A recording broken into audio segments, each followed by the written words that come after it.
Merci beaucoup. Bonsoir à tous, merci d'être venus. C'est vrai que vous avez bravé la grève, la pluie, tout ça. On est très heureux d'être ici. Merci beaucoup à Pernod Ricard de nous accueillir pour cette soirée.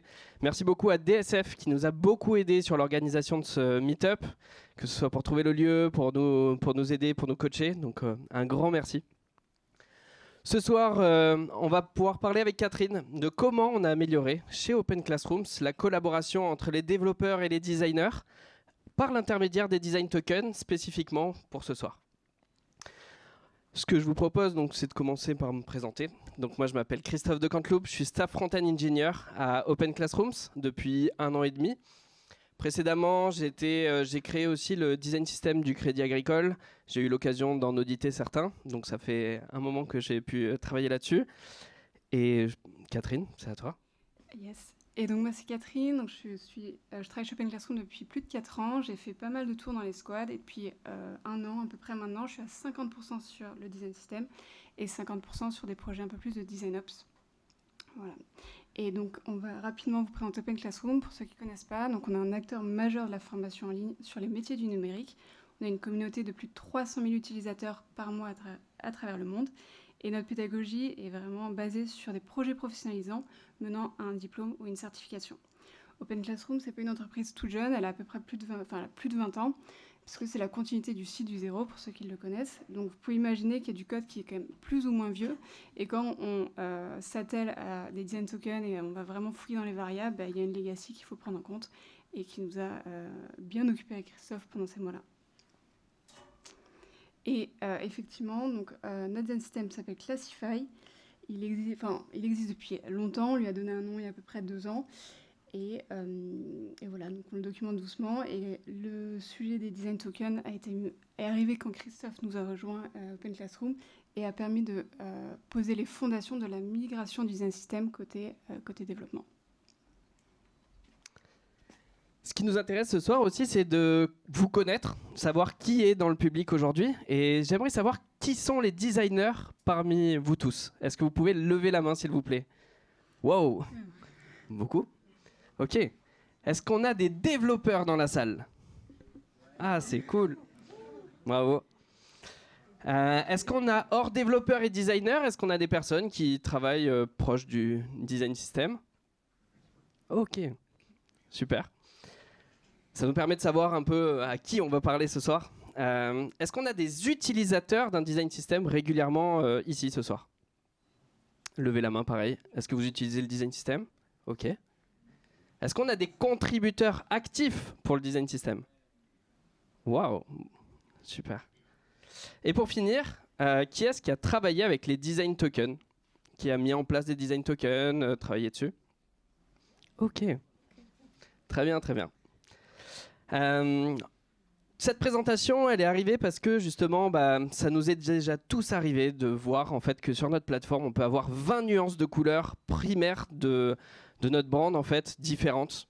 Nous, par exemple, on a un violet, on pourrait l'avoir 20 fois différent. D'avoir des noms de couleurs qui correspondent pas du tout. On utilise du disabled pour une bordure. Personne ne comprend plus rien.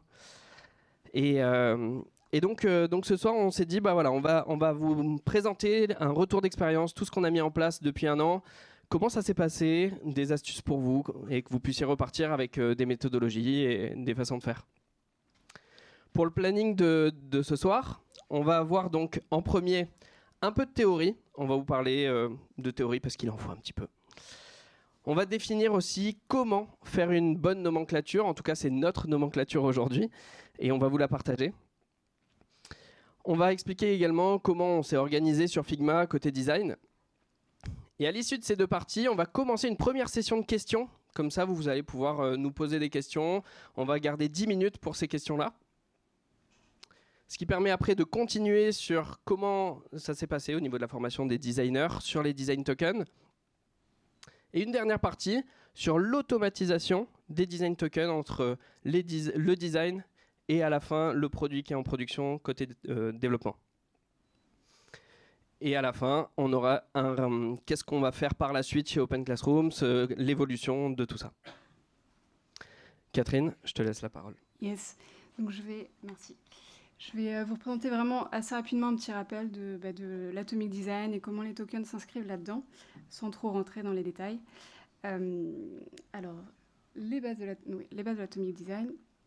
Donc, c'est une approche de conception qui permet de réduire un site à ses plus petits composants afin de créer et d'optimiser la création d'interfaces responsives et fonctionnelles. Ça a été créé par Brad Frost il y a quelques années et il s'est basé vraiment sur la chimie pour créer ce système un petit peu d'atomes et de la composition d'un atome.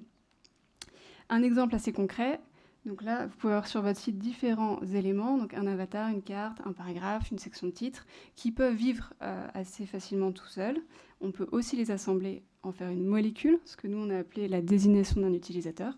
Et cette molécule-là, elle peut faire partie d'un groupe un petit peu plus grand, qui est donc un organisme, qui forme une liste d'utilisateurs, par exemple. Il y a aussi les niveaux au-dessus, les templates, les pages que je n'ai pas imagées, mais vous comprenez un petit peu la logique. Et par rapport aux tokens, où est-ce qu'on les place dans ce système-là? On les place avant les atomes, donc à un niveau un petit peu plus nano. Et ce sont souvent des variables qui ne peuvent vraiment pas vivre seules, mais qui sont rattachées à ces atomes, ces molécules, ces organismes. Donc la définition, si on devait en traduire une, ce serait donc des décisions sémantiques autour de variables qui composent l'identité visuelle d'un produit.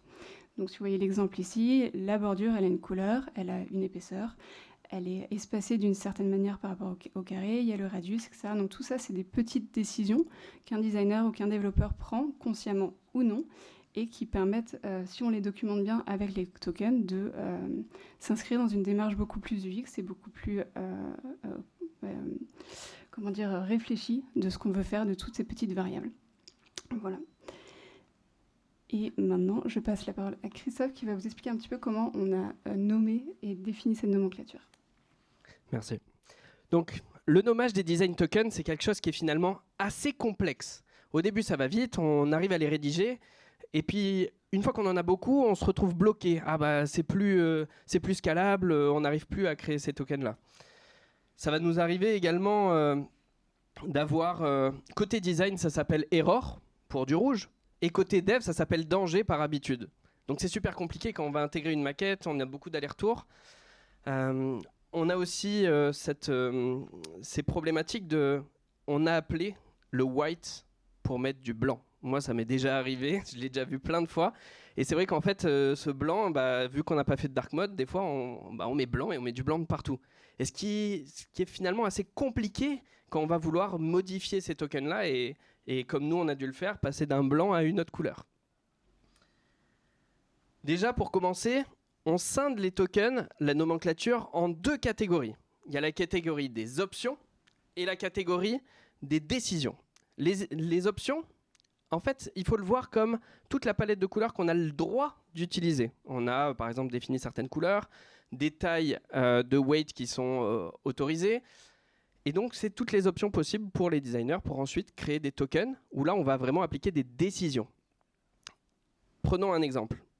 Le Royal Purple, donc c'est le nom de ce violet-là, il n'aura pas vocation à devenir rouge parce qu'il s'appelle Royal Purple.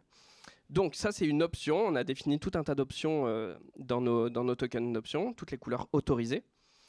Et puis après, si on veut aller plus loin, on va essayer de faire des décisions. La première décision la plus simple, ça va être d'utiliser le primary qui va utiliser ce Royal Purple. C'est une première décision. Ensuite, on se dit, toutes les interactions, dès qu'elles sont actives, on les veut de cette couleur primary. Donc ça fonctionne en cascade. Et là, on prend là aussi une décision. À chaque fois qu'on veut une interaction, enable, ça sera cette couleur-là. Ensuite, le form film border focus, pareil. Nos champs, dès qu'on veut que ça soit focus, ça sera ce violet-là. L'avantage, c'est que le jour où notre brand changera de couleur, au lieu de changer le Royal Purple en rouge, qui n'est pas très logique, on changera la couleur de notre primary et tout découlera et deviendra rouge. Pour trouver le nom de nos design tokens, il va falloir utiliser des méthodologies. J'ai commencé par trouver la méthodologie de Style Dictionary vraiment intéressante. Le but, c'est d'avoir cette trame en fait, pour rédiger son token. Donc là, on le voit, celui du milieu, Color Background Button Primary Active, la couleur de notre fond de bouton. Et c'est scindé donc en catégories type item, sub-item, state. Avec ça, c'était intéressant, mais j'en ai vite trouvé en fait les limites et j'étais pas très à l'aise dans la construction de ces tokens. Un jour, Nathan Curtis, un grand maître dans la matière des design systems, si jamais vous ne le connaissez pas, je vous recommande vraiment ses articles Medium. C'est vraiment des articles très qualitatifs. Sur cet article-là, il a commencé à parler de sa méthodologie de nommage des design tokens. Il a scindé ça en 4 parties. La première, les namespaces. Ça va permettre de regrouper un nom de domaine sur notre token. La deuxième partie, c'est l'objet. On va se concentrer sur quelque chose de plus précis. Ensuite, la base, ça va être qu'est-ce qu'on va faire en fait dans ce token. Est-ce que ça va être des couleurs, des choses comme ça. Et le modifier, ça va vraiment être là pour préciser des choses très précises sur notre token. On va voir ça plus en détail. Ces 4 catégories sont divisées en 13 groupes. Et on va voir des exemples pour que ce soit plus facile à comprendre. Par exemple, le premier token qu'on utilise chez Open Classrooms, c'est CLF Color Brand Primary, pour notre couleur primaire de l'application. La première partie va concerner le système. Donc DS, en général, c'est la contraction de Design System. CLF, pour nous, c'est la contraction de Classify. Et mon précédent, MSL, par exemple, pour Musli. Donc ça va nous permettre de donner un nom de base à notre token. On continue. Color, on passe dans sa catégorie. Les catégories, là, vous pouvez mettre un peu tout ce qui est propriété CSS. Les couleurs, les fontes, les shadows, les espaces, les radius. Et donc là, vous gardez cette partie-là pour ça. Au niveau des concepts, là, c'est vous qui allez créer en fait tous ces concepts. Ça va vraiment dépendre de votre marque, de vos besoins. Par exemple, nous, on a créé brand, heading, visualisation, feedback, action, call to action aussi, c'est un concept. Et à la fin, on va avoir tous les variants de ce token-là. Et donc là, on a primary, secondary, info, tertiary, warning. C'est vraiment intéressant parce que ce token, en fait, de color brand primary, on va pouvoir le décliner. On a la version aussi on primary. Et c'est là où je voulais vous parler de cette petite astuce qui était assez intéressante. Par expérience, quand on est donc sur une page, on a un fond avec notre primary, tout se passe bien. On va mettre un texte et on va mettre un token on dark ou on contrasted. Ça arrive parce que forcément le fond est foncé. Demain, on fait un rebranding, on change les couleurs. Finalement, la couleur de fond, elle est plus claire et notre on dark n'a plus de sens. Et donc, ça va obliger tous les designers, tous les développeurs à changer toutes les maquettes pour passer on dark en on light. C'est un peu long. Et c'est là où Material Design, j'ai trouvé cette astuce là-dedans. Quand ils ont parlé du dark mode, ils se sont dit, en fait, on a primary, on primary, secondary, on secondary.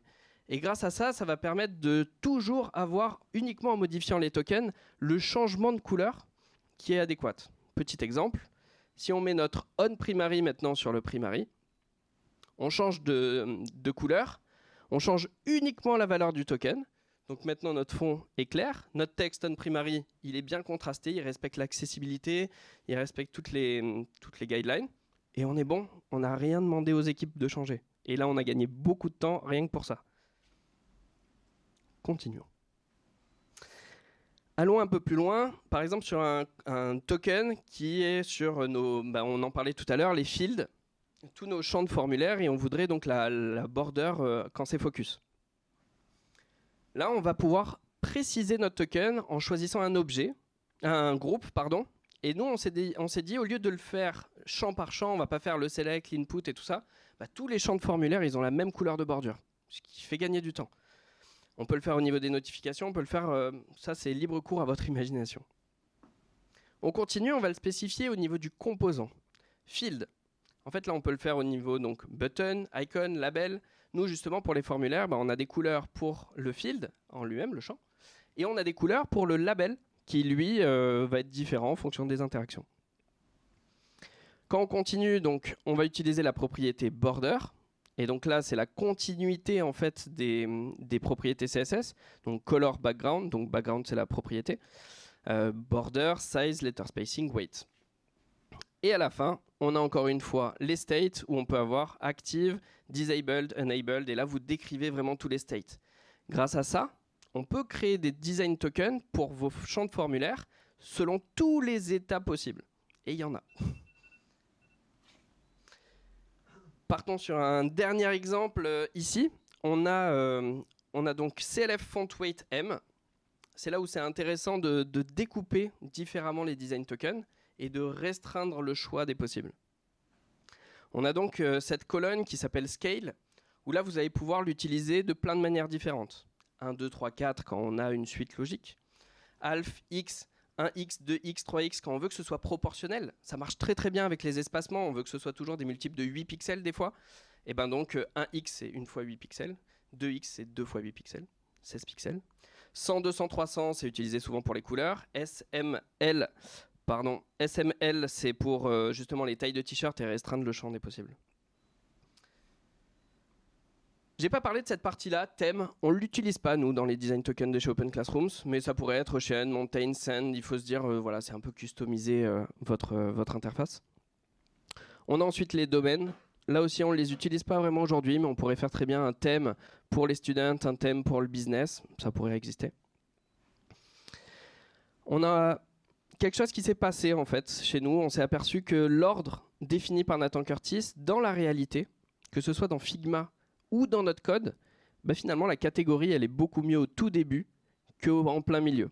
Pourquoi ? Parce qu'en fait quand on va appeler notre objet pour les développeurs, notre objet de couleur, bah ça commence par color, point, et après on appelle la suite du design token.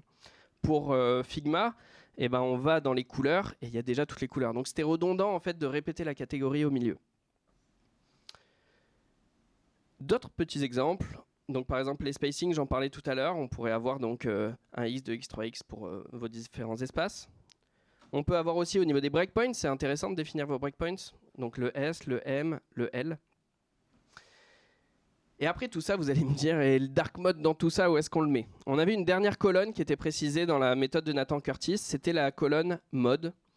Et cette colonne-là, elle me dérange un petit peu parce que, en fait, dans Figma ou dans le code, on a la possibilité de changer les valeurs.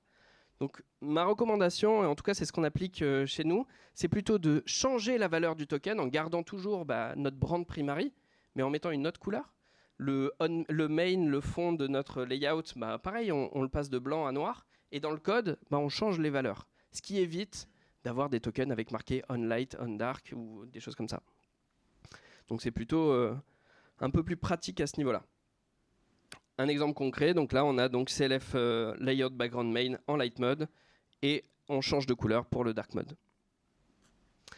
Voilà, donc voici une nomenclature qui pour moi est vraiment très intéressante. On a en fait ce qui est intéressant dans cette nomenclature, c'est que ça passe du très global, on part vraiment du namespace, pour aller très fin jusqu'à l'état en fait de votre design token. Est-ce qu'on est dans voilà en over, en focus, des choses comme ça. Et grâce à ça, on a réussi à couvrir tous les use cases de design token chez Open Classrooms. On en parlera tout à l'heure, il y en a pas mal. Catherine, je te laisse la parole. Oui, et effectivement, moi je rajoute à ce que vient de dire Christophe. Donc moi je connaissais rien au token avant que Christophe arrive. Et il a passé pas mal de temps à m'expliquer ce qu'il vient de nous expliquer. Et ça m'a vraiment aidé à comprendre qu'est-ce qu'on voulait vraiment faire, comment il fallait organiser tout ça sur Figma. Et ça nous a aidé vraiment à structurer toutes les décisions qu'on a pu avoir par la suite. Donc c'était une bonne première étape de vraiment se poser d'abord, ok, comment on veut nommer et dans quelle catégorie on veut mettre les choses pour ensuite dérouler, que ce soit sur Figma, dans le code, etc. Et donc, comment ça se passe concrètement sur Figma ? Alors, par où commencer ?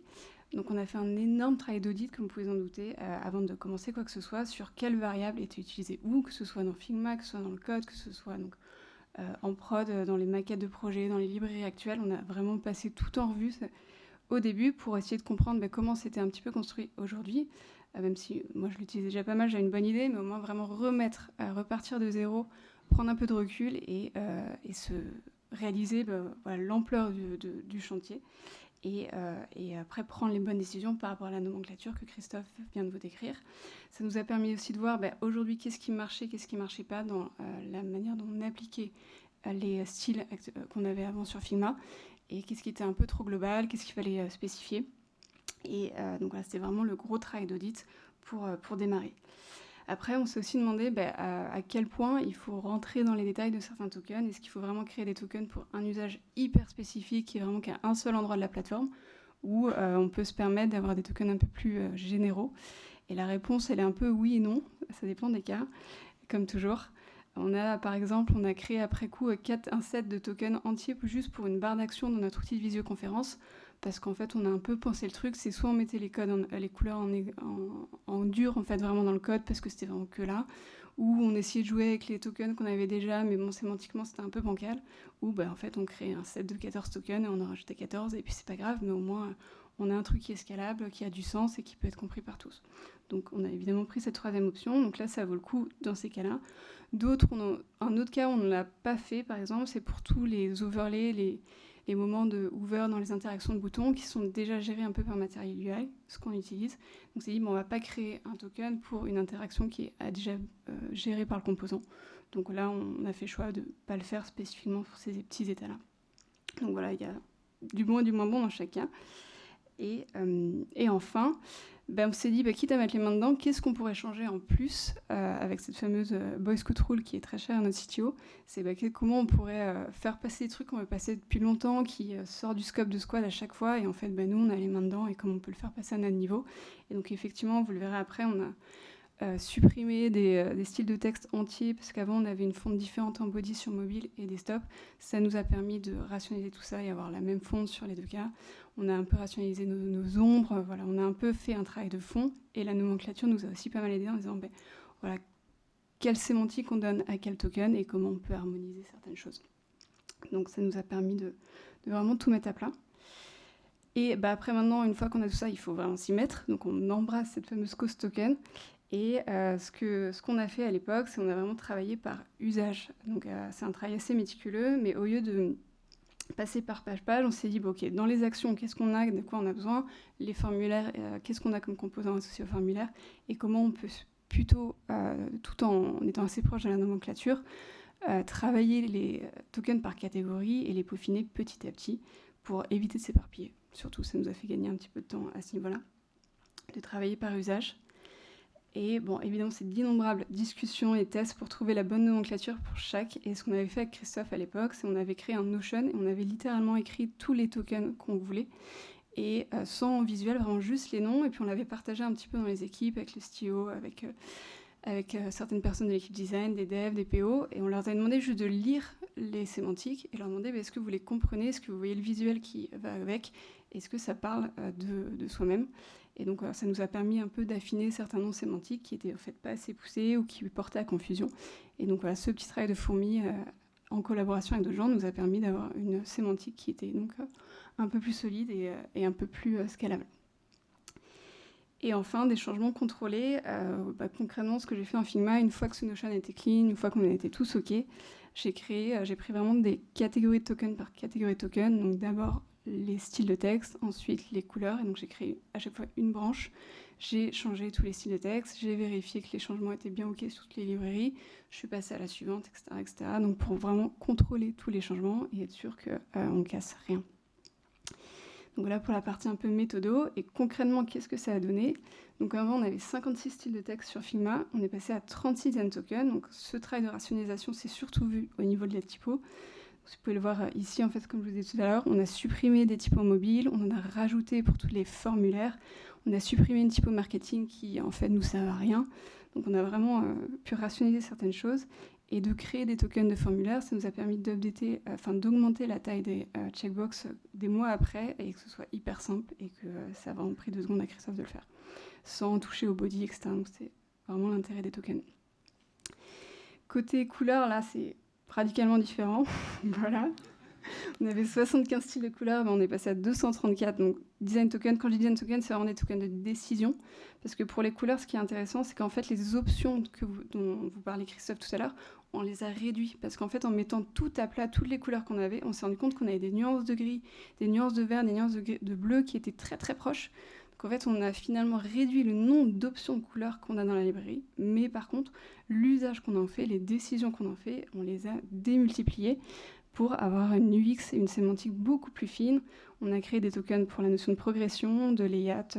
On a introduit la différence entre les layouts main et les surfaces pour vraiment être beaucoup plus précis dans l'usage qu'on fait de nos couleurs et pour que les designers se posent vraiment la question à quoi sert le design que je fais et à quoi ça correspond en termes d'UX et donc quelle est la bonne couleur pour l'usage que j'en fais.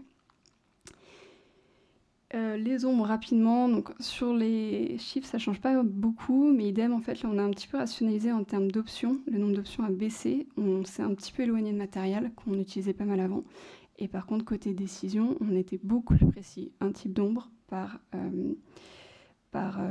composant pratiquement. Et les radius rapidement, donc en fait avant on n'avait rien documenté, c'est assez simple, on est passé à 11 tokens de décision, et idem pour les spacing, on n'avait rien documenté. Et on est passé à 22 tokens décision, et ces deux aspects-là sont arrivés au bon moment parce que l'équipe design commence à grandir pas mal.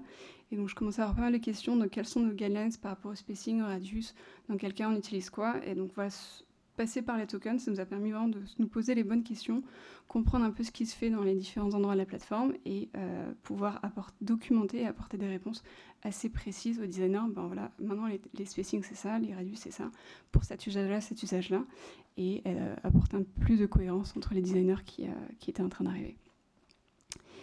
C'est là où on fait une petite pause. Donc si vous avez des questions sur cette première partie de la présentation avant qu'on enchaîne, n'hésitez pas, on a 10 petites minutes. Hello.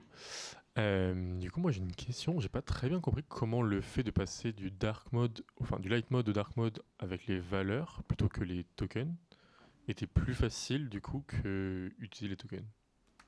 C'est une bonne question. En fait, quand on est sur Figma, par exemple, t'es développeur ou designer?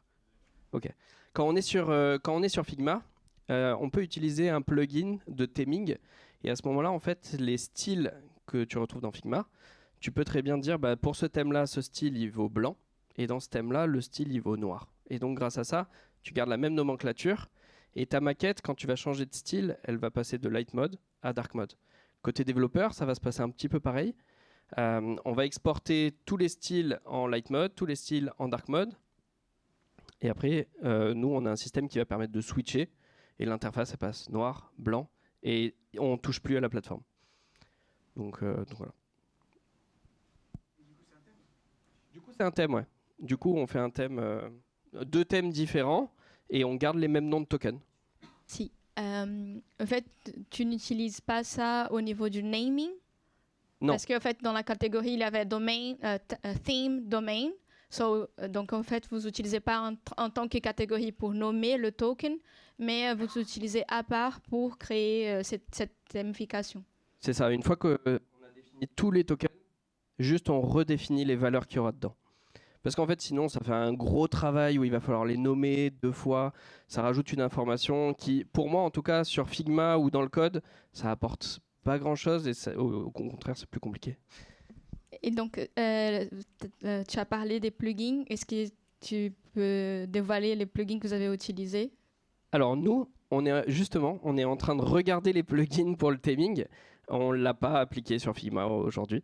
Je sais qu'il y a un thème, un plugin. En fait, pour l'instant, on n'a pas de dark mode sur la plateforme web. On l'a sur l'application iOS, qui est gérée un petit peu différemment. Donc, c'était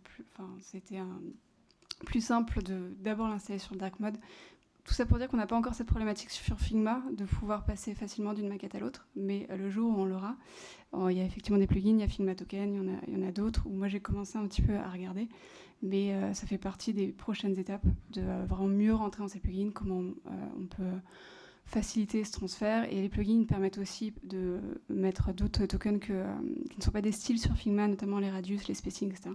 Donc voilà, c'est un peu le prochain chantier de comment faciliter tout ça par rapport à l'équipe design et étendre cette méthodologie sur les maquettes. Merci. Ça rejoint un peu la question précédente, mais concrètement, comment vous allez gérer les design tokens dans Figma, par exemple les spacing ou les radius ou les ombres? Est-ce que c'est fait à la main? D'après ce que j'ai compris, là, vous n'avez pas encore de plugin pour gérer ça. Comment vous organisez avec ça? Ça, je vais le détailler. Pour la partie Figma, je vais le détailler un petit peu après, mais tout ce qui est style dispo sur Figma, donc les couleurs, les ombres et les textes, ça, oui, on les a dans les styles comme on avait avant, c'est juste qu'on les a étendus ou réduits selon les catégories. Et les radius et les spacing, pour l'instant, c'est documenté sur notre outil de documentation qui est 08, mais pas de pendant côté Figma. Bonjour. J'ai une question, je ne sais pas si elle sera bienvenue aujourd'hui, ou maintenant ou peut-être après, mais c'est un peu plus technique par rapport, vous avez cité tout à l'heure Material Design, ça concernait ça, vous êtes toujours dessus ou non? Si toujours, pourquoi Material Design? Enfin, voilà un peu la question. C'est une très bonne question. Quand je suis arrivé à Open Classroom, justement, il y avait déjà Material Design qui était là. Moi, j'étais plutôt de la team, on refait tout from scratch parce que j'aime bien. Finalement, ouais, parce que quand on est développeur, on aime bien tout refaire. et en fait, j'ai appris à découvrir Material Design. Et en fait, tu découvres qu'il y a un travail de dingue en fait qui a été fait derrière. Au niveau du typage TypeScript, au niveau de l'accessibilité, il y a plein de choses là-dessus. Et des choses qu'ils ont bien pensé. Même l'autre jour, on a vu des champs de password où ils ont bien pensé l'espace et tout ça, c'est bien géré. Donc finalement, et notre design est très proche aussi de Material Design, en fait, on gagne énormément de temps à passer là-dessus. Donc on surcharge la librairie, on va surcharger les types, parce qu'on est tout en TypeScript, et ça se passe vraiment bien. Donc on continue là-dessus pour l'instant. Parfait. Et donc, dans un autre contexte où on est plus libre, parce que là, vous avez déjà eu Material Design qui était là, donc il fallait faire avec. Dans un autre contexte où il n'y a rien, où on peut partir from scratch, est-ce qu'il y a un retour d'expérience du coup là-dessus? Est-ce que vous encouragez toujours, vu que vous aimez bien tout refaire, toujours continuer là-dessus, ou peut-être voir ce qui existe déjà? Justement, ouais, ça m'a fait changer d'avis. Je me dis aujourd'hui, c'est vrai qu'en fait, ça fait gagner beaucoup de temps.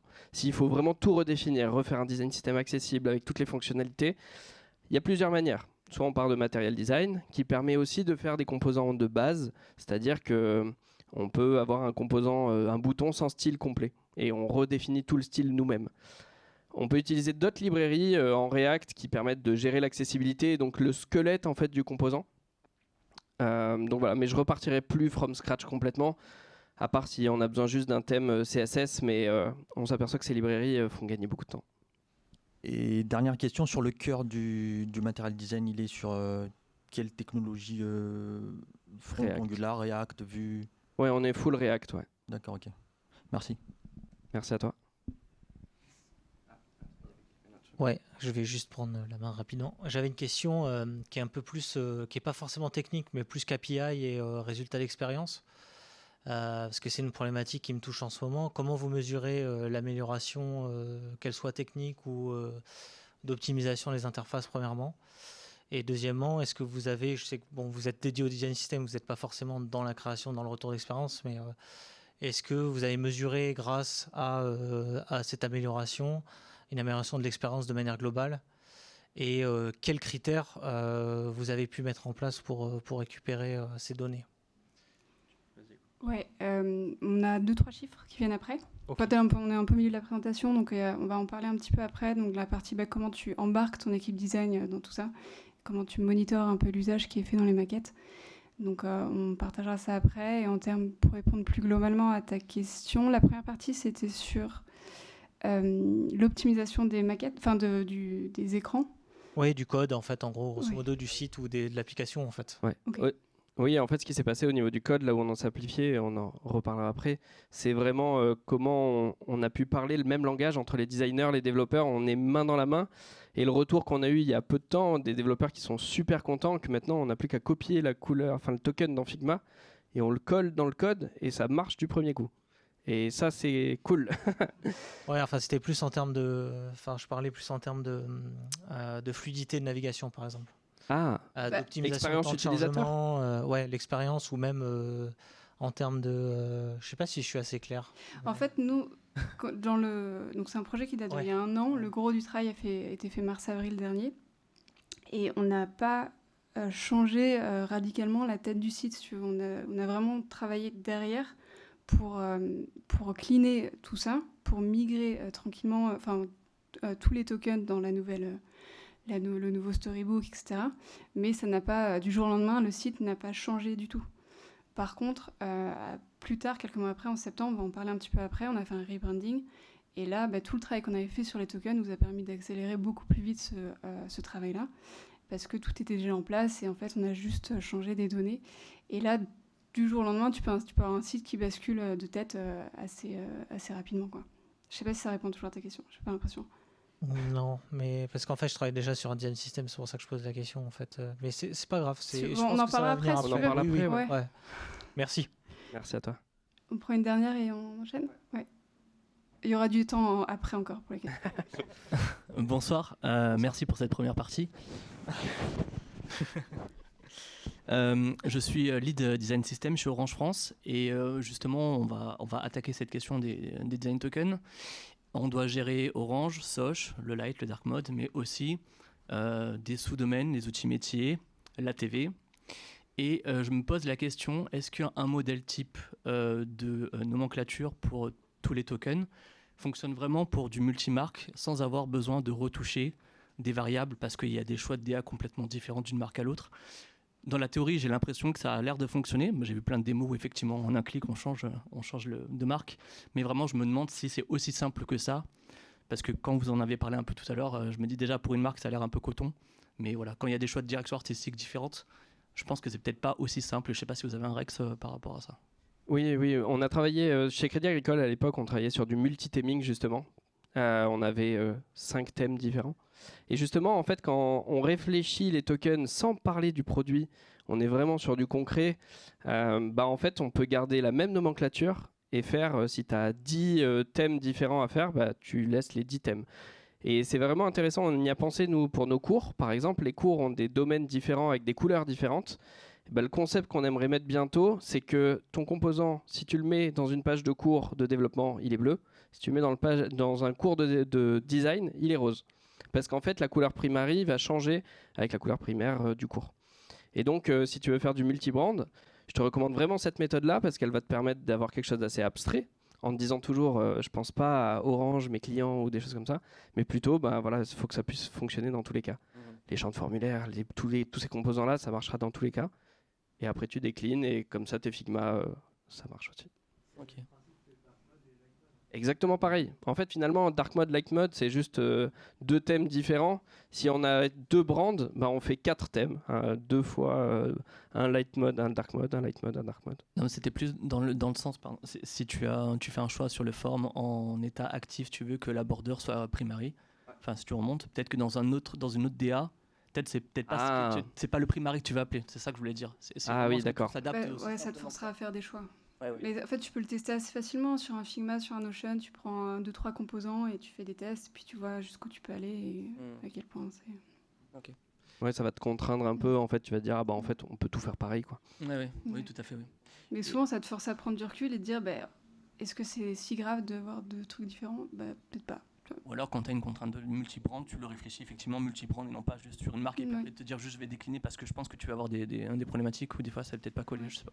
Et c'est pour ça que je pense que ça peut t'aider de travailler pas page par page, mais vraiment composant par composant. Par exemple, tu prends ton formulaire, tu dis sur cette marque-là c'est ça, sur celle-là c'est celle-ci. En fait, est-ce qu'on est bien sur un primaire à chaque fois? Et comme ça, tu t'éparpilles un peu moins. Catherine, je te redonne la parole. Yes. Alors moi je vais prendre un petit peu de temps de parole en plus pour parler un petit peu comment on a embarqué l'équipe design sur cette nouvelle méthodologie et sur cette explosion de style Figma qui est arrivée d'un coup, on va dire. Et pour le contexte, donc les designers savaient vraiment bien utiliser les styles Figma, les bons usages, etc. Donc la base était là. Le message qu'on a vraiment voulu faire passer avec Christophe à l'époque, c'était comprendre pourquoi on est passé au token, quelle valeur UX vraiment ça a dans tes décisions, comment ça te permet de mieux les documenter, favoriser la collaboration avec les devs avec des livrables de meilleure qualité, etc. C'était vraiment le message clé qu'on a voulu faire passer et qu'on a plutôt bien réussi à faire passer apparemment selon les chiffres. Et par contre, on s'est aussi rendu compte que avant le rebranding, il y a des changements qui étaient assez durs à voir. T'as les couleurs qui ne changent pas, donc tu ne te rends pas compte qu'en fait, il y a certains tokens qui étaient mal mis. Et après ce fameux rebranding en septembre, on s'est vite rendu compte que, en fait, il y avait quand même quelques petites zones d'amélioration dans la manière dont on utilisait nos tokens. Et là, vous voyez un exemple de avant rebranding, après rebranding, où les textes, ça s'est très bien passé, pas de problème là-dessus. Par contre, les couleurs, on a pas mal de fonds de maquette qui sont passés en crème et on s'est dit mais pourquoi, comment c'est possible? Et en fait, on a assez vite compris, c'est qu'avant le rebranding, les designers utilisaient le premier blanc disponible dans la liste, et je l'ai fait aussi, je plaide coupable, qui était le style de texte. Et après le rebranding, cette couleur elle est passée en crème, donc c'est pour ça que toutes nos maquettes pratiquement sont passées en crème. Parce qu'en fait, on avait un peu la flemme, je pense, d'aller chercher le bon style de la liste. Et maintenant, qu'il y en a tellement plus, en fait, on est un peu obligé d'utiliser la barre de recherche de cet écran. Et donc, à partir du moment où tu recherches quelque chose, tu te poses la question de qu'est-ce que je recherche. Et donc, ça te force un petit peu à réfléchir, qu'est-ce que je veux vraiment. Donc, en fait, en avoir plus, c'est peut-être pas forcément une mauvaise chose par rapport à ça. Et l'autre point d'attention qui est arrivé assez rapidement côté de l'équipe design, c'est OK, on est passé à 234 couleurs. C'est effectivement beaucoup. Donc, comment on peut faire gagner du temps à un designer, pas les polluer avec cette vague de tokens et vraiment les aider à prendre les bonnes décisions UX dans leur projet. La solution qu'on a trouvée, il y en a peut-être d'autres, je suis ravie d'avoir d'autres idées, mais c'est qu'on n'a pas publié toutes nos couleurs et tous nos styles de texte. Donc sur les 234, il y en a à peu près un tiers, je pense, voire plus, qui n'est pas publié, parce qu'ils sont très très spécifiques à des composants. Et donc on va les utiliser dans les composants dédiés, les composants de formulaire, les menus, les chips, la brain, elle va côté logo, et ils ne sont pas dispo dans les autres maquettes Figma. Donc vraiment, tout ça n'est pas visible dans la liste de couleurs, parce que, un, si on les rendait visibles, on avait peur qu'ils soient mal utilisés, puis deux, ça pollue cette liste qui est déjà très longue par des tokens qui sont vraiment pas utiles dans leur contexte. Donc ça permet un petit peu de simplifier l'utilisation pour les designers. Et ça a aussi posé pas mal de questions, parce que j'avais fait le choix de ne pas publier ce fameux token de Brain, donc le Brain Primary dont Christophe a beaucoup parlé. Et j'ai eu des questions, mais en fait, Catherine, où est passé notre violet? J'en ai besoin. Et du coup, ça a permis d'engager la discussion. Tiens, je l'ai retiré parce que la couleur de Brain, elle est vraiment réservée au logo. Si tu as besoin du violet, explique-moi un petit peu ton besoin. Il y a peut-être un autre token qui est le bon pour ton besoin. Et en fait, on s'est vite retrouvé à dire, en fait, prends ce token-là. C'était peut-être pas un violet, mais en tout cas, c'était sémantiquement plus correct. Et puis, ça marchait bien. Et parfois, on a aussi pu modifier des tokens, en rajouter si vraiment il fallait. Mais en tout cas, l'usage un peu systématique de notre couleur de Brain a été réduit et mieux pensé avec un peu ce choix de ne pas publier toutes nos couleurs de Brain.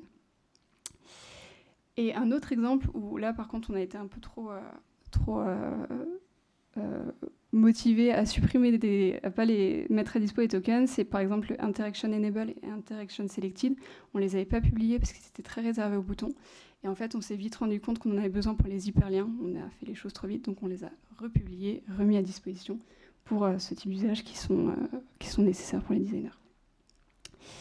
Et enfin, voilà, c'est pas parce que c'est pas publié que c'est pas documenté. Évidemment, tous les tokens sont documentés sur notre outil A08 de documentation, et on les a documentés d'une manière que ce soit assez clair, assez visuel, que c'est des tokens qui sont réservés à ces composants-là. Mais en tout cas, ils sont bien là, ils sont bien documentés, ils sont bien disponibles dans le code. C'est juste qu'ils sont pas à dispo dans les projets. Et donc, pour répondre à ta question, donc on a monitoré l'usage de ces tokens-là, enfin de l'adoption de ces tokens 6 mois après le gros du projet. Et la question était, est-ce que vous savez, est-ce que vous arrivez à utiliser les tokens de couleur spécifiquement parce qu'il y avait moins de doutes sur le reste? Et 25% des designers savent toujours quel token de couleur utiliser. 75% hésitent parfois. Donc dans l'ensemble, personne n'est complètement bloqué par cette explosion de tokens. Mais on voit qu'il y a quand même un peu de formation encore à faire, un petit peu d'accompagnement pour que ce soit un petit peu mieux compris. Dans les hésitations, j'ai pas mal lu cette différence entre les couleurs de fond de page entière vs les couleurs de fond de surface. C'est pas forcément évident. Donc voilà, c'est des petites choses comme ça qu'il faut repréciser. Mais bon, en tout cas, dans l'ensemble, c'était plutôt positif. Et puis, on continue à les accompagner dans des design reviews de manière assez régulière sur la revue globale d'un projet et également les tokens. Et enfin, comment on peut faire? Donc 100% des designers sont intéressés par ces fameuses, un peu des petites séances ponctuelles de révision de tokens. Donc ça peut être des petits jeux, des petites questions qui pop. Si je te donne ce token-là, qu'est-ce qu'il y a derrière? Ça passera aussi par des ajouts d'exemples plus visuels dans 08, notamment pour les spacing et les radius, qui au final sont des noms assez compliqués. Donc ça mérite vraiment de les documenter de manière hyper visuelle. Donc ça, c'est sur ma to-do. Et c'est aussi couplé avec une initiative Ops qu'on a en ce moment, qui est la création de templates de nos pages principales, qui permet aux designers, quand ils partent d'un projet, ils partent d'un template de la page avec tous les bons composants, les bons tokens, etc. Donc au moins, ils ont moins de questions à se poser. Le livrable à la fin est un petit peu plus qualitatif parce que il est clean dès le début et le designer rajoute des éléments à cette page, mais en tout cas, la base est là. Donc l'idée, c'est pas de former à tout prix designer pour qu'ils sachent absolument 100% du temps quel token utiliser, mais leur faciliter la vie pour qu'il y ait des questions qu'ils aient plus à se poser. Voilà, dans les grandes lignes côté design. Et maintenant que c'est à peu près ça de notre côté, je laisse Christophe Fini prendre la partie automatisation. Pardon. Merci. L'automatisation. Alors là, je vais parler plutôt aux développeurs, mais ça va intéresser tout le monde quand même. Ça arrive très souvent, je l'ai fait pendant longtemps, de devoir synchroniser les tokens à la main. J'avais un message qui popait, bon bah voilà, j'ai updaté telle couleur, il faut la mettre à jour dans le design system. Donc on copie le code exa, on le colle, on se trompe, on voit pas le message, on oublie. Ouais mais pourquoi en prod c'est telle couleur? Ah mince j'ai oublié. Donc c'est vraiment long et vous devez sûrement le vivre au quotidien, que ce soit côté designer où vous vous apercevez qu'en prod c'est pas la bonne couleur, ou développeur d'avoir oublié peut-être. Des codes exa en plus c'est super compliqué à différencier. Donc on s'est dit à Open Classrooms, on va simplifier toute cette partie-là, on va l'automatiser. Tout d'abord on est parti du concept de tous les design tokens doivent être définis dans Figma. Ça arrive très souvent que les développeurs fassent des fichiers de variables CSS avec leurs couleurs, les designers ont les leurs. Bah là on s'est dit on fait tout dans Figma, c'est notre source de vérité.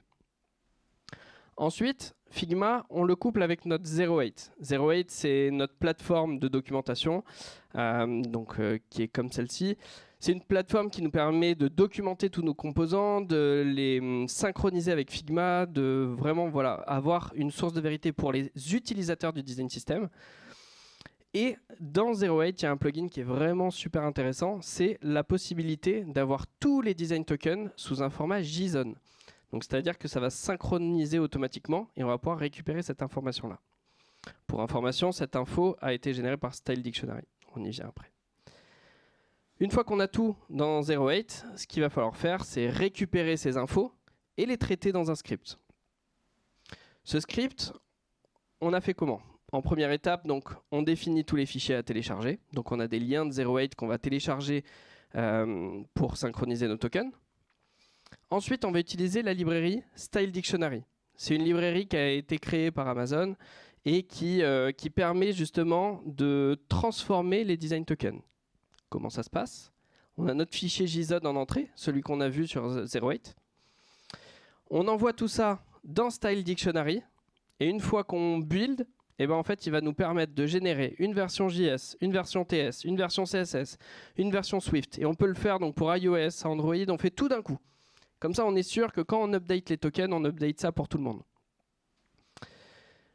Pour pouvoir formater ça, en fait, on va définir des formateurs. Donc, on va formater à chaque fois pour le JS, pour le TS et ainsi de suite. Donc là, c'est un exemple en fait dans le code où au début, on spécifie la destination. Où est-ce qu'on veut mettre ce fichier-là? Donc là, on fait les couleurs décision en JS. Comment on va le formater? Donc là, on a fait une fonction qui permet de formater. On va la voir après. Et un filtre qui nous dit je veux que les tokens de couleur décision. Là, c'est un petit filtre qui permet de vérifier. Côté code, comment ça se passe? On a un formateur. C'est une fonction qui est quand même assez basique. Comme on le voit ici pour les développeurs, vous allez comprendre. Je synthétise pour les designers après, vous inquiétez pas. Au début, on split les tokens parce qu'on a une nomenclature qui est bien spécifique. Ensuite, on les nettoie, on enlève tous les caractères spéciaux qu'on a dû utiliser pour masquer les tokens, pas les masquer sur Figma. Il y a des points qui se glissent partout. On met tout ça en camel case, on aplatit tout ça, on crée un fichier JSON et là on le voit en fait en stringify, donc c'est vraiment un fichier texte. Donc en gros, en résumé pour tout le monde, c'est on prend ce design token qui est form selection icon selected, on enlève tous les caractères bizarres et on crée un objet avec form selection icon selected et la valeur qui est à la fin. Ce qui est intéressant par rapport à la méthodologie que j'ai présentée tout à l'heure, c'est qu'on s'aperçoit que l'imbrication se passe vraiment très bien. Si on veut les formes, dans les formes, on veut la sélection, dans la sélection, on veut l'icône, et dans l'icône, on veut son statut sélectionné, et on a la valeur. Et c'est en ça que j'aime beaucoup la méthodologie de Nathan Curtis, qui nous permet d'aller donc du plus global au plus précis. On revient. Notre script donc va tourner, va télécharger les fichiers, va builder, va générer tous nos fichiers pour toutes les plateformes. À partir de là, on envoie tout. Donc, nous, on a un package qui s'appelle Classify Design Token. C'est une librairie dédiée uniquement au design token. L'avantage, c'est que côté iOS, Android, ils peuvent récupérer les informations plus simplement et on est indépendant au niveau du versionning. Une fois qu'on a fait toutes ces modifications-là, on fait une pull request, donc on va pouvoir faire une review. Je peux l'envoyer à Catherine, elle va pouvoir vérifier si toute la synchronisation s'est bien passée. On s'aperçoit que des fois, mince, on a oublié un token, ou il y a des choses qui étaient synchronisées ou pas. Une fois qu'on valide ça, c'est vraiment pratique et on s'assure, on envoie en production et ça fonctionne, quoi. Donc ça, c'est cool parce qu'on a gagné un temps fou. À partir du moment où Catherine modifie son design token, le matin à 9h, elle me dit j'ai modifié les tokens. Le soir, on sait qu'en production, on a les nouveaux design tokens. Et ça, c'est une grosse avancée. Là où avant, il fallait parfois 2-3 jours entre les communications qui se sont mal passées ou des choses comme ça. Donc gros plus. La finalité de tout ça, on a parlé donc de la nomenclature, sur Figma, sur l'automatisation. À la fin, c'est pour que sur les maquettes, pour les développeurs, on ait cette couleur qu'on copie. On clique dessus, ça copie cette couleur-là. Donc ça copie ce texte-là. On donne comme consigne aux développeurs de remplacer les slash par des points. Malheureusement, on n'a pas trouvé encore aujourd'hui d'autres méthodes de faire ça. Mais bon, pour eux, ça leur va. Et ça fonctionne. Ils ont la bonne couleur sur leur application. Et tout est bon. Donc on a vraiment un gain de temps, un gain de satisfaction des développeurs parce que maintenant c'est super fluide. Donc voilà, on est assez content du travail qu'on a pu faire sur tout ça. Et maintenant la suite. Catherine, et maintenant la suite. On a déjà un petit peu parlé dans les questions, mais donc les design tokens font partie du design system et le design system, comme vous le savez, c'est quelque chose qui vit. Donc il faut que les tokens puissent y vivre également. Donc depuis un an, il y a pas mal de choses, il y a des tokens qui ont évolué, qui ont été ajoutés, modifiés, etc. C'est normal et il faut permettre ce changement-là de manière assez continue. On a déjà un petit peu parlé aussi avec les feedback designers, mais rendre la documentation beaucoup plus digeste, beaucoup plus visuelle pour que les designers puissent vraiment s'approprier les tokens et la manière dont on les utilise et vraiment qu'ils comprennent que ce sont des sémantiques UX qui vont les aider à mieux justifier leurs décisions. Et enfin, continuer à accompagner les utilisateurs, que ce soit développeurs ou designers, à la mise en place de ces tokens. On s'est vite rendu compte que les discussions informelles en one-to-one ou en petit groupe marchaient beaucoup mieux que des grands claps de présentation en asynchrone. Donc c'est aussi quelque chose qu'on fait avec Christophe. On prend le temps d'accompagner l'équipe sur ces sujets. Et donc, on en a un petit peu parlé aussi dans les questions. Le crash test qu'on a eu par rapport à tout ce projet, c'était en septembre dernier sur le rebranding. Et on s'est rendu compte que tout le travail qu'on avait fait nous avait fait gagner beaucoup de temps. 95% à peu près des changements ont bien été automatisés sur les librairies Figma. Donc, c'est-à-dire que changer les styles Figma nous a bien permis d'avoir des librairies à jour très rapidement. Dans les maquettes, c'est un petit peu moins vrai, parce que, comme vous avez pu le voir dans l'exemple tout à l'heure, tout n'était pas complètement à jour dans les maquettes, donc il a fallu un petit peu repasser quelques fois, même si, évidemment, on n'a pas l'ambition de passer toutes nos anciennes maquettes sur le bon rebranding. Mais en tout cas, il y a quand même parfois quelques projets quand un designer reprend un projet, il a envie d'avoir des maquettes qui sont quand même à jour. Donc ça demande un petit peu de changement manuel pour avoir les bons tokens. Mais dans l'ensemble, le gros était là. Et côté code, à peu près 500 changements d'un coup, côté plateforme et côté application iOS, et qui sont assez bien passés. Et c'est surtout ce qui est intéressant à retenir, c'est que ça nous a permis de le faire, nous deux, avec Christophe et un dev iOS, sans impliquer les squads. On a juste fait 2 sessions de peer review avec des développeurs et des QE et des designers pour être sûr qu'on n'avait oublié aucun écran. Mais le gros du rebranding a été géré par nous deux pendant 1 ou 2 mois, sans modifier la roadmap. Donc le gros du succès était surtout là. Et prochaine étape, retester ces fameux plugins dont on a parlé ou attendre la sortie Figma, on ne sait pas. Merci. Et redonner la responsabilité des tokens des équipes, parce que c'est quelque chose qu'on garde beaucoup avec Christophe en ce moment pour être sûr que la sémantique est respectée, pour être sûr que tout marche, etc. L'idée, c'est évidemment redonner un peu cette liberté aux équipes pour qu'ils puissent eux-mêmes créer des tokens sur Figma avec les bonnes nomenclatures, etc. Donc, c'est quelque chose qu'on va lâcher progressivement les prochains mois. Et à retenir, je laisse le mot de la fin à Christophe. Donc, qu'est-ce qu'on va retenir de tout ça ? Donc, pourquoi se lancer dans cette cause de design token finalement ? Et ben en fait, ça va vraiment augmenter la qualité du delivery et de la mise en production. On va être précis, on va pouvoir intervenir uniquement en changeant des tokens sans demander aux développeurs et aux designers de modifier les maquettes et la plateforme. On va avoir des décisions de design plus objectives. On va comprendre vraiment pourquoi on met vraiment cette couleur-là et ça va devenir vraiment homogène au niveau de toute la plateforme. Un énorme gain de temps, un petit peu de partout, que ce soit dans les squads, pour nous, pour tout le monde. Et on va beaucoup plus vite en production. Et la collaboration dans tout ça, enfin, voilà, on parle le même langage, c'est important. Des fois, designer, développeur, c'est deux mondes différents. Et nous, on a essayé de travailler là-dessus pour réunir les deux et travailler ensemble. Avec Catherine, on a eu une super collaboration toute cette année et c'était cool d'en arriver là. On a une optimisation justement de cette communication designer-développeur. Maintenant, les développeurs comprennent pourquoi on met cette couleur-là, parce que finalement, Primary, il fallait leur expliquer pourquoi on met du Primary sur un bouton. On a une meilleure synchronisation des changements. Là, avec le script des tokens, voilà, le soir même, on a des couleurs qui sont différentes. On a fait un rebranding qui s'est plutôt bien passé. Avec tous les changements, je pense qu'on pourrait faire un rebranding encore plus rapidement maintenant. Et des décisions de design beaucoup plus faciles, parce que finalement, quand on limite le choix des possibles, on se pose plus 10 000 questions comme est-ce qu'on met 8, 9, 10 pixels, 11 pixels d'espacement? Non, là en fait c'est 8 ou 16, on choisit, ou plus.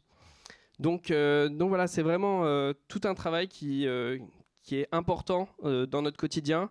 On le voit auprès des équipes, ils nous le remontent que voilà, c'est devenu de plus en plus fluide. Donc on continue comme ça et on a encore du boulot pour la suite.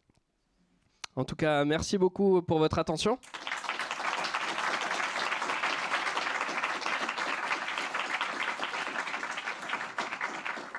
Et nous allons repartir sur une session de questions. On va faire partir des micros. La première question, c'était de comprendre pourquoi est-ce que vous êtes passé par ZeroWrite, enfin Figma, ZeroWrite, puis Style Dictionary, et pas Figma, Style Dictionary directement. C'est une bonne question. En fait, le choix a été fait parce que déjà, je savais que sur ZeroWrite, ça existait. Donc, j'avais pas à me connecter sur l'API de Figma ou des choses comme ça. Il y a aussi quelque chose que j'aime bien, c'est quand les designers publient sur ZeroWrite, je sais que c'est en production. Alors que des fois, sur le Figma, ça pourrait être dispo avant que ce soit vraiment en production. Après, j'avoue, je n'ai jamais testé l'API de Figma. Est-ce que c'est mieux ou moins bien? Je ne peux pas te dire. Mais voilà, c'était plus une facilité au tout début parce qu'il fallait faire un POC. Ouais.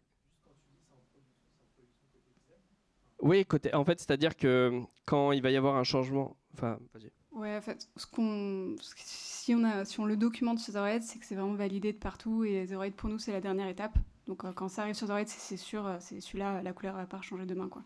Donc en fait c'est plus facile de gérer le script quand à la vraiment à la fin du processus design, quoi.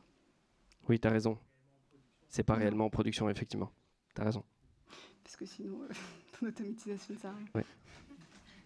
Bonsoir. Merci pour la présentation, du coup. Ici. J'avais une question plus en termes de temps. En fait, en combien de temps vous avez réussi, alors les design tokens, sa vie, etc. Mais en combien de temps vous avez réussi à industrialiser finalement tous vos styles, tous vos composants, tous vos librairies en design token? Alors en fait ça a été vraiment plusieurs étapes. Alors enfin déjà le site existait déjà avant, donc il y avait déjà un certain nombre de styles qui existaient sur Figma. Donc en combien de temps, ça a été un peu, on n'était pas à 100% non plus sur le projet, donc ça a été aussi un peu en fil rouge. Un mois.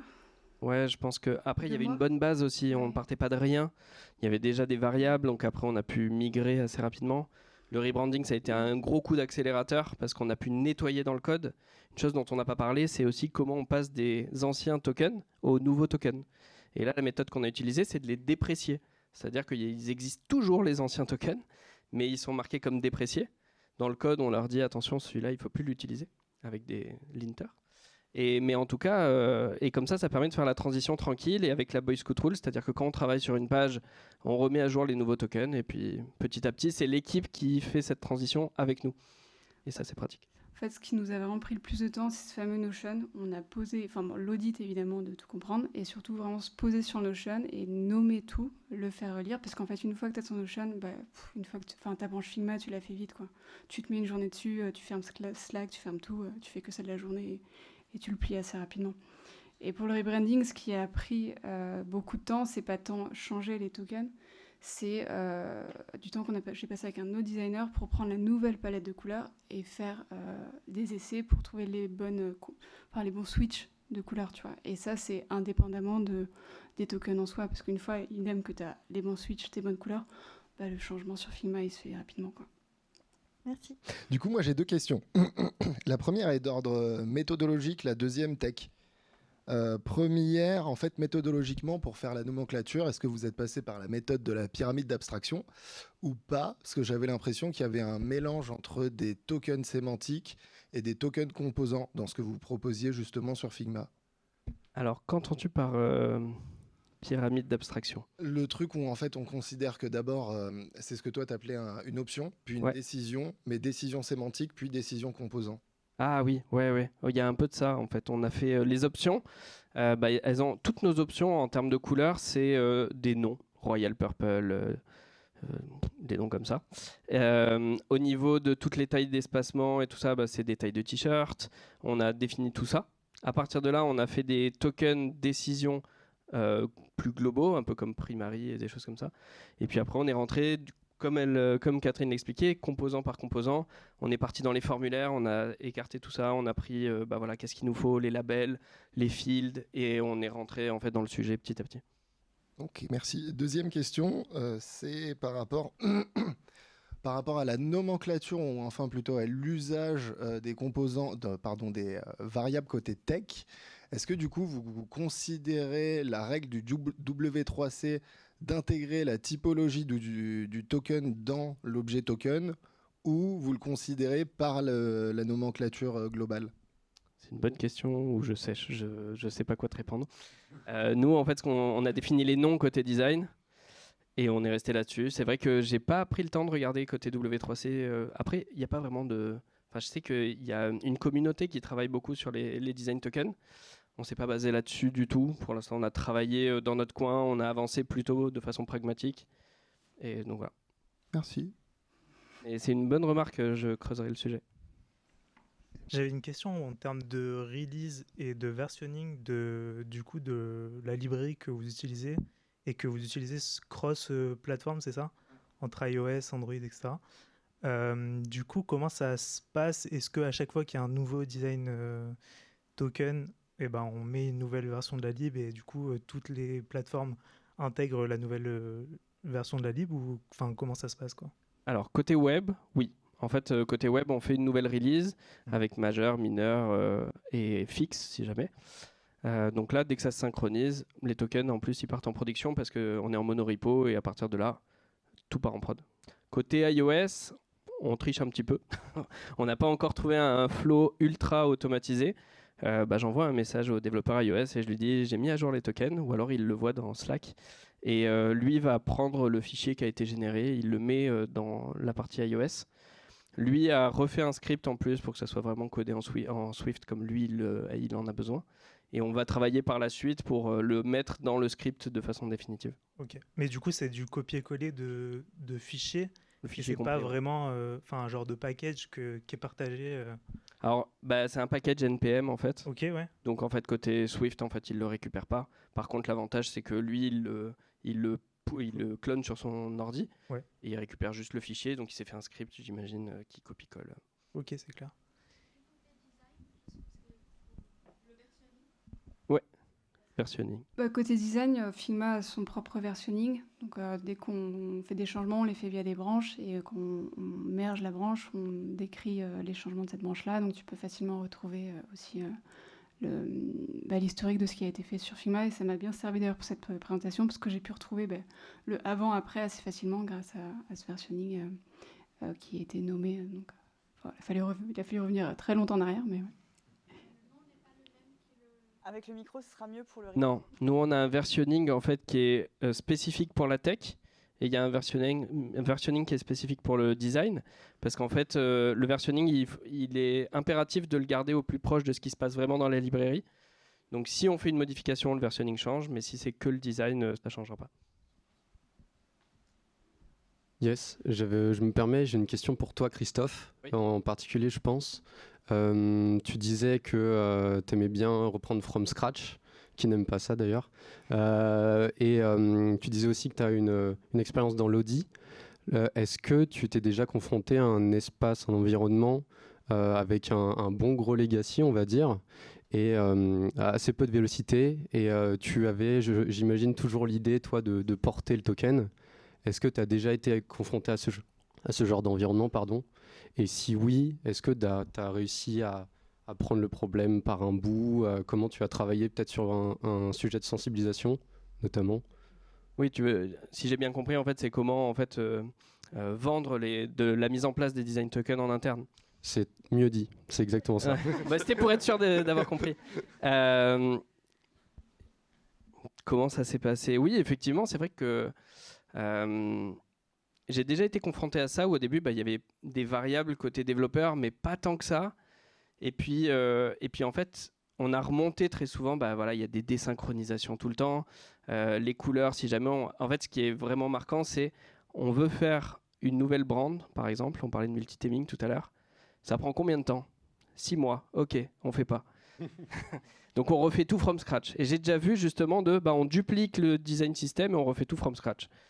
Alors que là où tu dis on est peut-être amené à en faire 2, 3, on va faire en fait des design tokens. Et par contre, le jour où on voudra faire une nouvelle brand, vous me changez les couleurs, moi je change le thème et c'est fini. Et là, tu passes de 6 mois à... je pense que là, demain, si on voulait refaire une nouvelle brand, même en moins d'un mois, c'est fini, quoi. Donc, donc voilà, essaye de le vendre de cette manière-là. Ouais, moi j'avais une question, du coup ça sera plus précis et ce sera moins général. J'ai une question, parce qu'en fait nous on utilise 08 mais que de façon guideline. Parce qu'en fait on a des questions de sécurité, on ne peut pas avoir une librairie qui est tierce. Et la question c'est comment vous faites, vous l'avez expliqué brièvement mais pas en amont, comment vous faites le lien entre Figma, 08 et après, si j'ai bien compris, 08 c'est aussi la bibliothèque. Vous stockez vos composants, non? Est-ce que tu peux m'expliquer l'infrastructure et comment ça évolue l'un et l'autre en fait? Ouais. Je suis curieux. En fait, on a Figma va se synchroniser avec 08. Mais c'est manuel cette étape-là, ça va pas se synchroniser tout seul. Ouais. Donc c'est un designer qui va mettre à jour, soit tu modifies un composant qui existe déjà, donc tu rafraîchis simplement 08, soit tu en rajoutes, et là effectivement c'est à la mano, et le JSON que Christophe a montré tout à l'heure, c'est pas généré automatiquement par magie, c'est moi qui vais dire j'ai rajouté des tokens, et la liste va augmenter.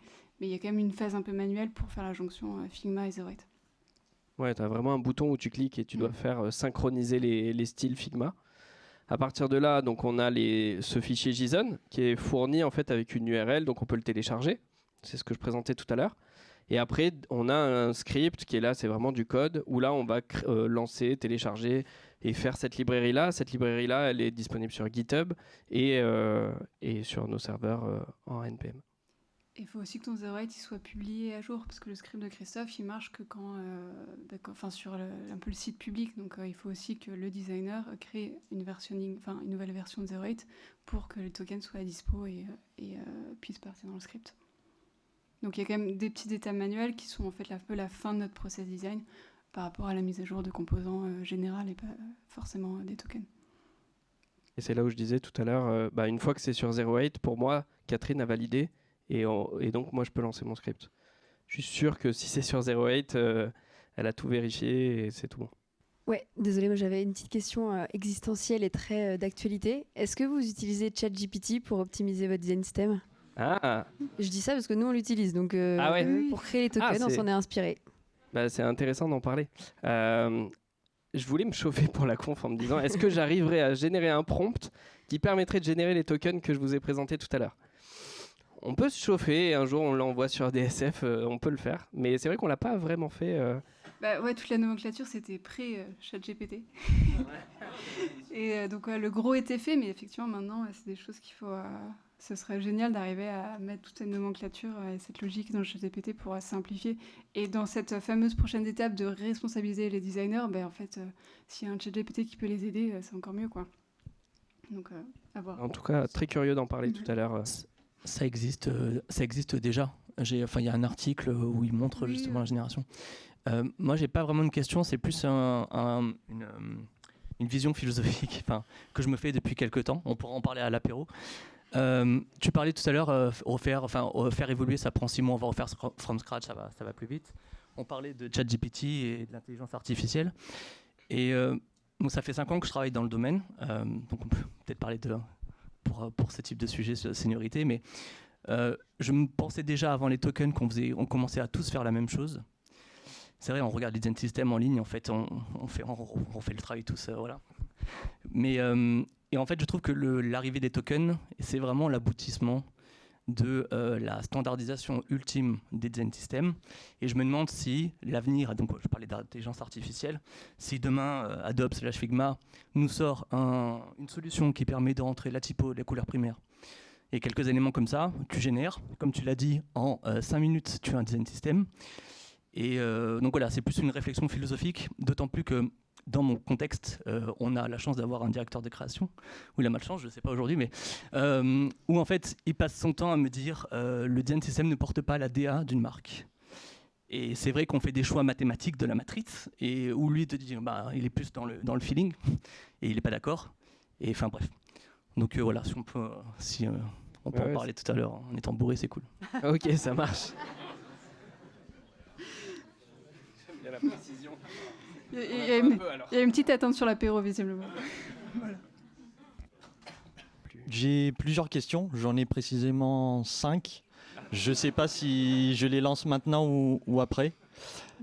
Vas-y.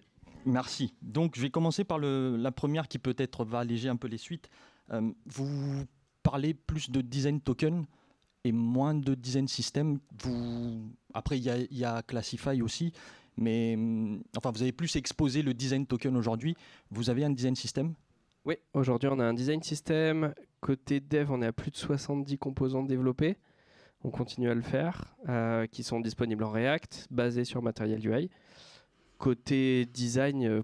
Je n'ai pas le chiffre en tête, mais oui, bien sûr. En fait, vraiment, les tokens, c'est la fondation, mais ça ne peut pas vivre tout seul. Donc, il faut vraiment tes composants, les atomes, les molécules et tout ce qui suit derrière. Et quand tu fais la mise à jour d'un token, en fait, tu fais aussi la mise à jour de son application dans les composants.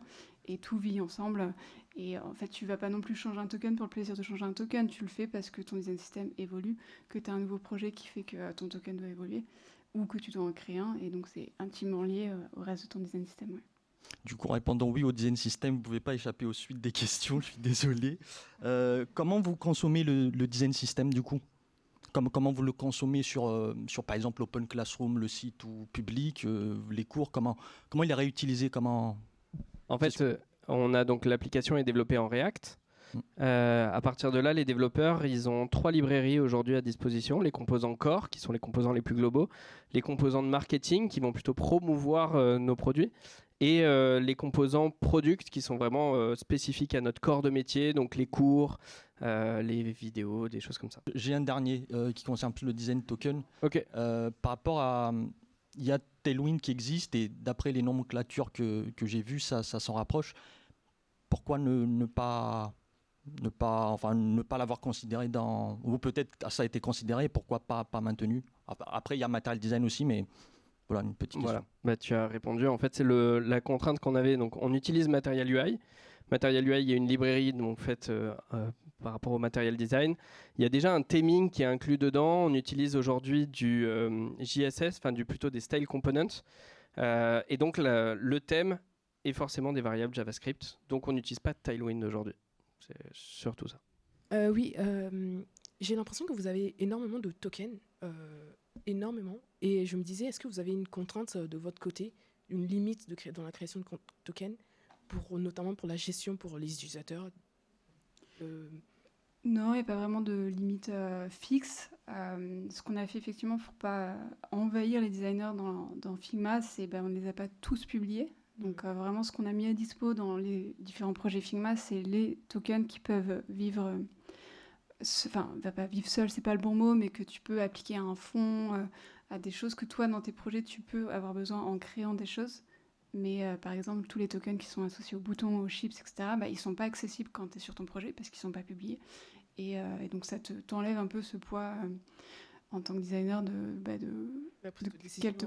décision, etc. J'ai 3000 options. Allez. Exactement. Après, bon, il en reste quand même pas mal, hein, je vais pas te mentir, mais on a pas tous appris maintenant à utiliser beaucoup plus la recherche de cette fameuse fenêtre qu'on faisait beaucoup moins avant, et ça te force à savoir ce que tu cherches aussi, c'est pas mal. En disant, je cherche des tokens de progression, donc tu vas taper progress, etc. etc. Donc ça, dans l'ensemble, ça marche plutôt pas mal, selon les chiffres, encore une fois, qu'on m'a donné dans la qui a été répondu dans la survey.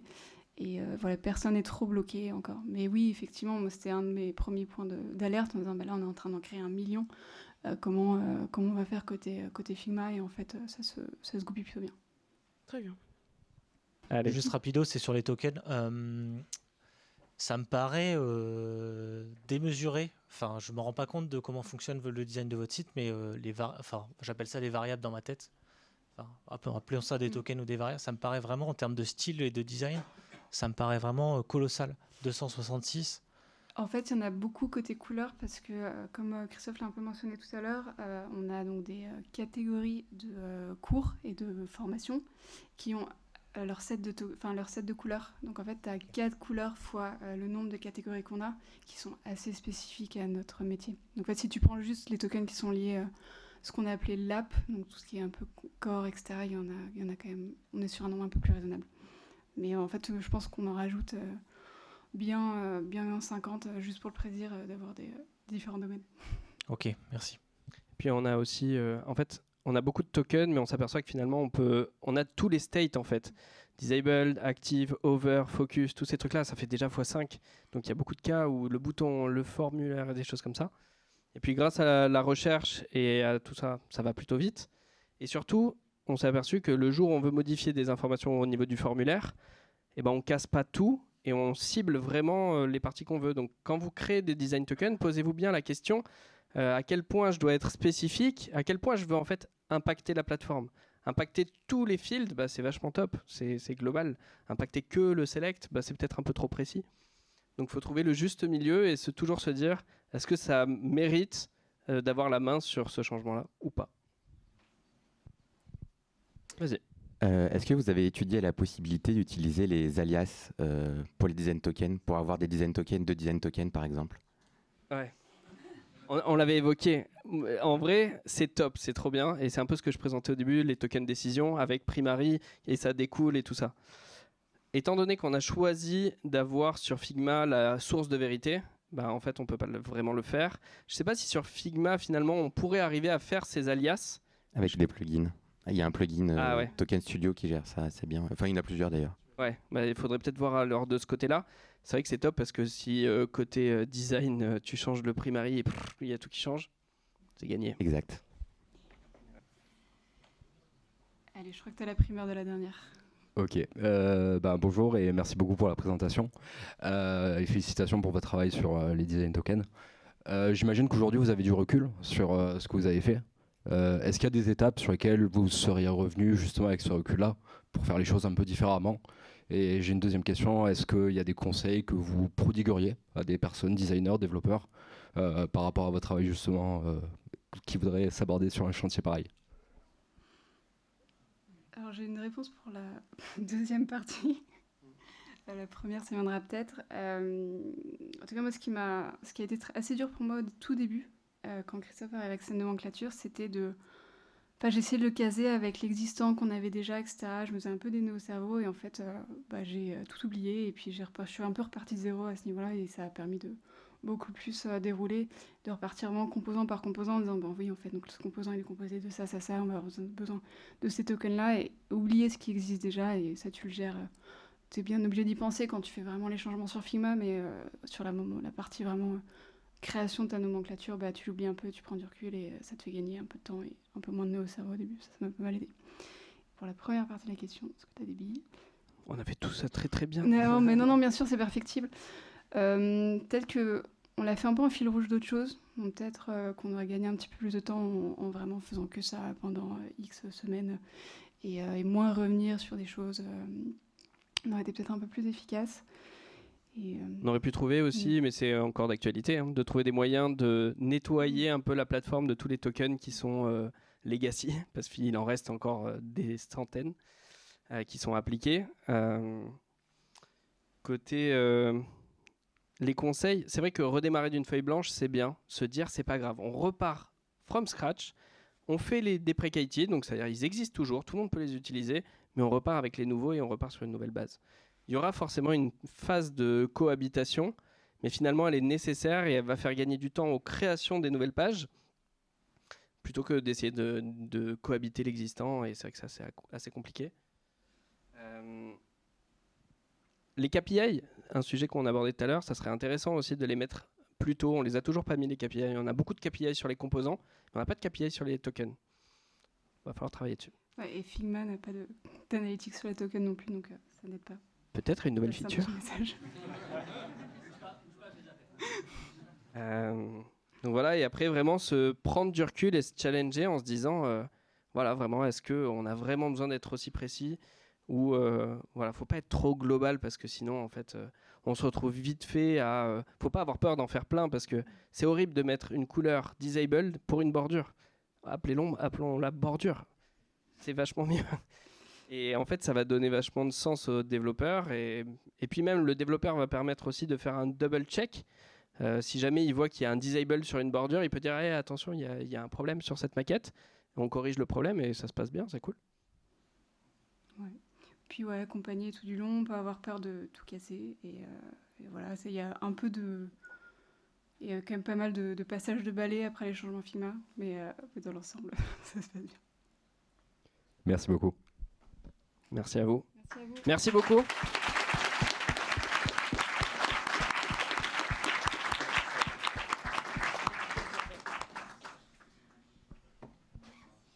On vous remet le QR code. Vous pouvez scanner pour participer à Design System France. C'est que c'est grâce à eux qu'on est là aujourd'hui, toute cette organisation. Merci beaucoup.